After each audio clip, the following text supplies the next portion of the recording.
नमस्ते दोस्तों।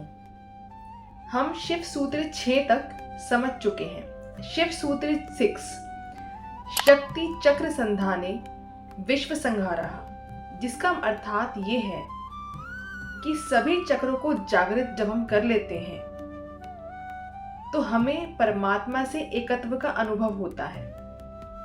जब हमारे सभी चक्र बैलेंस होते हैं, एक्टिवेट होते हैं, जागृत होते हैं, तब हम उस अवस्था में आते हैं जब हम शिवत्व से एकत्व का अनुभव कर सकते हैं।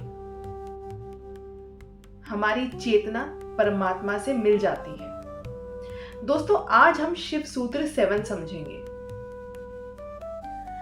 शिव सूत्र 7 को समझने से पहले मैं आपको ये बता दूं कि अगर आपको शिव सूत्र 1 to 6 समझने हो तो आप मेरे चैनल पेज पर जाकर देख सकते हैं। वहां पर मैंने एक प्लेलिस्ट क्रिएट की हुई है आत्मज्ञान के नाम से। उसमें आपको शिव सूत्र 1 to 6 सीरीज में मिल जाएंगे। दोस्तों, शुरू करते हैं आज का शिव सूत्र 7, जो कहता है जागृत स्वप्न सुषुप्त भेदे तुर्य भोग संभवः। दोस्तों, ये शिव सूत्र ये कहना चाह रहा है कि जब कोई भी साधक 3 अवस्थाओं के भेद को जान लेता है तो वो चौथी अवस्था तुर्य अवस्था का बोध कर लेता है। दोस्तों, ये 3 अवस्थाएं कौन सी हैं जिनके बारे में यहाँ बात की जा रही है? दोस्तों, एक आम मनुष्य, एक नॉर्मल ह्यूमन बीइंग ये 3 स्टेट को ही समझता है, जो कि है वेकिंग स्टेट, ड्रीमिंग स्टेट और स्लीप स्टेट, यानी कि जागृत अवस्था, स्वप्न अवस्था और सुषुप्त अवस्था। और जब एक मनुष्य, एक साधक इन तीनों अवस्थाओं के भेद को जान लेता है, समझ लेता है, तो वो तुर्य अवस्था का अनुभव करने योग्य बन जाता है। यानी कि आपको असलियत में इन तीनों अवस्थाओं का मतलब समझना होगा। दोस्तों, एक आम मनुष्य के लिए वेकिंग स्टेट यानी कि जागृत अवस्था का क्या मतलब है? जिसमें कि हम इंद्रियों के माध्यम से इस सारे एक्सटर्नल वर्ल्ड को, इस फिजिकल वर्ल्ड को देख पाते हैं, अनुभव कर पाते हैं, एक्सपीरियंस कर पाते हैं। इस स्टेट में यानी कि इस वेकिंग स्टेट में हम सारी चीजें कॉन्शियसली करते हैं, जैसे कि चलना फिरना, खाना खाना या कोई और क्रिया या कर्म करना। यानी एक आम मनुष्य के लिए वेकिंग स्टेट का मतलब सिर्फ और सिर्फ यही है कि जिसमें हम अपने शरीर तक सीमित हैं। यानी कि हम अपने शरीर और अपनी इंद्रियों के माध्यम से इस बाहरी दुनिया का अनुभव कर रहे हैं। यानी ये अवस्था सिर्फ और सिर्फ हमारे फिजिकल लेवल तक जुड़ी हुई है। दोस्तों, इसके बाद आती है दूसरी अवस्था, ड्रीमिंग स्टेट यानी कि स्वप्न अवस्था। इस अवस्था में किसी भी मनुष्य का मन अपनी स्मृतियों से, अपने संस्कारों से, विजुअलाइजेशन से एक पिक्चर बनाता है, जो कि उस स्वप्न में रियलिटी की तरह प्रतीत होती है। लेकिन जब हम जागते हैं तब हमें ये बोध होता है कि वो तो सिर्फ एक सपना था, वो एक रियलिटी नहीं थी। लेकिन सपने में हमें वो सारी पिक्चर एक रियलिटी प्रतीत होती है। और दोस्तों, इसके बाद आती है हमारी स्लीपिंग स्टेट यानी कि सुषुप्त अवस्था, जिसमें कोई थॉट्स नहीं होते, कोई अनुभव नहीं होते, ना कोई इंद्रियों का कुछ काम होता है इसमें, और गहरी नींद की अवस्था में हम होते हैं। इस स्टेट को हम शून्यता की स्टेट भी कह सकते हैं और अज्ञान की स्टेट भी कह सकते हैं। लेकिन ये एक आम मनुष्य के लिए इस स्टेट का ये मतलब है, एक साधक के लिए नहीं, एक योगी के लिए नहीं। ये स्टेट एनलाइटनमेंट के साथ मिलती जुलती तो है, उसके नियर भी है, लेकिन ये एनलाइटनमेंट की स्टेट नहीं है, ये जागरूकता की स्टेट नहीं है।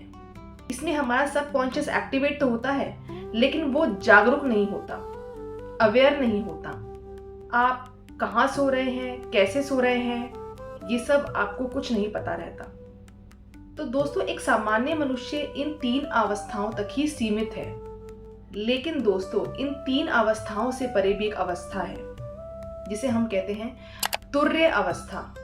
ये होती है 4th स्टेट, जो बियॉन्ड आपके सबकॉन्शियस है। इसे हम ट्रांसडेंटल स्टेट भी बोलते हैं, जिसमें हम कभी कभार अपने ट्रांस में भी चले जाते हैं। इसी स्टेट में आपको डेजा वू का एक्सपीरियंस भी होता है और इसी में आपको आउट ऑफ बॉडी एक्सपीरियंस भी होते हैं। ये स्टेट होती है जिसमें आपकी चेतना जागरूक होती है, अवेयर होती है। लेकिन दोस्तों, ये स्टेट आपकी कब एक्टिव होगी? जब एक साधक इस सत्य को जान लेगा, इसका बोध कर लेगा कि वे ना तो केवल शरीर है, ना मन है और ना ही शून्य है, और केवल अपने भीतर जो चेतना है उसको पहचानने लगता है, तब इस अवस्था का जन्म होता है। यानी जब एक साधक अपने आप को एक शरीर या नाम से आइडेंटिफाई ना करके अपनी कॉन्शियसनेस से, अपनी चेतना से आइडेंटिफाई करने लगता है, तब उसे इस अवस्था का बोध होने लगता है। दोस्तों, एक्चुअली में तो ये ही रियल वेकिंग स्टेट है, जागृत अवस्था है। जो एक आम मनुष्य के लिए स्लीपिंग स्टेट है, वही एक साधक के लिए जागृति की स्टेट है। ये एक आध्यात्मिक जागरण है, ये एक स्पिरिचुअल अवेकनिंग की स्टेट है।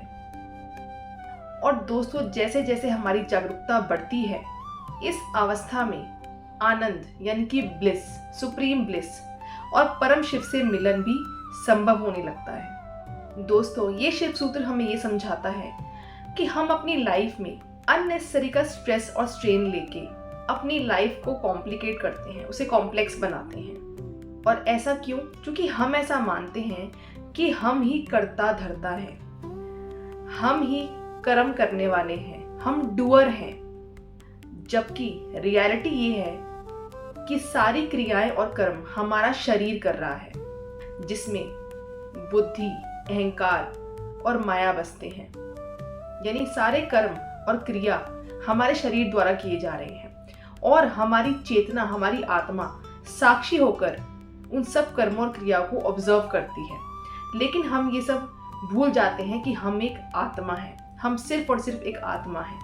हम सब चीज़ों को अपने शरीर से जोड़ने लगते हैं और यही सारे दुखों का कारण है।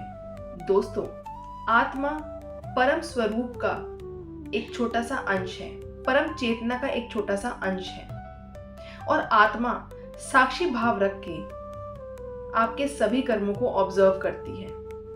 लेकिन हम अपने आप को आत्मिक लेवल पर नहीं देखते। ये शिव सूत्र हमें हमारा परसेप्टिव चेंज करने को कहती है।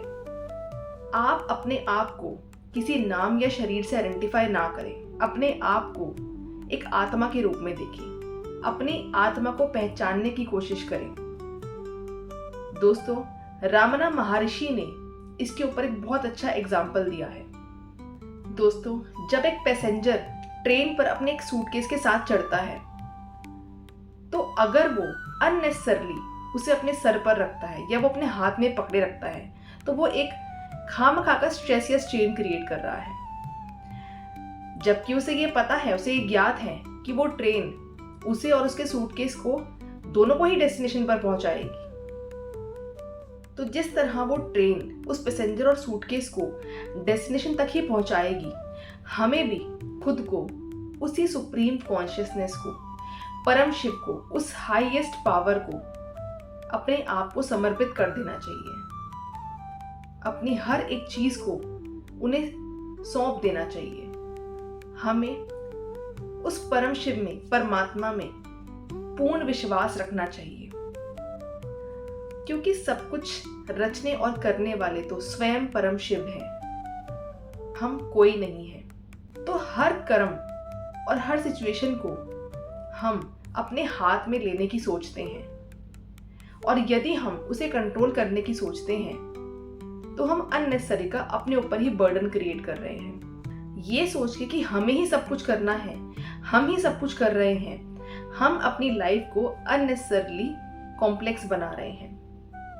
अपने इस लाइफ के बैगेज को अपने सर पे ना रखें, इसे पकड़े ना रखें। अपनी इस डोर को परमात्मा को, परम शिव को समर्पित कर दे। ये शिव सूत्र हमें ये सिखाता है। दोस्तों, मांडुक्य उपनिषद में भी तुर्य अवस्था को विस्तार से बताया गया है। वहां पर यह कहा गया है कि वो 3 अवस्थाएं, यानी कि वेकिंग स्टेट, ड्रीमिंग स्टेट और स्लीपिंग स्टेट, ये तो सिर्फ 3 व्यावहारिक माया का रूप है, ये माया का अनुभव है। परंतु तुर्य अवस्था आत्मा का वास्तविक स्वरूप है, जो साधक इन तीनों अवस्थाओं के भेद को समझकर अपने भीतर के साक्षी शिव स्वरूप को पहचान लेता है, वही तुर्य अवस्था के आनंद का अनुभव करता है। तो दोस्तों, अपने अंदर की शिव स्वरूप चेतना को जागृत करें इस तुर्य अवस्था का अनुभव करने के लिए। और वो कैसे होगा?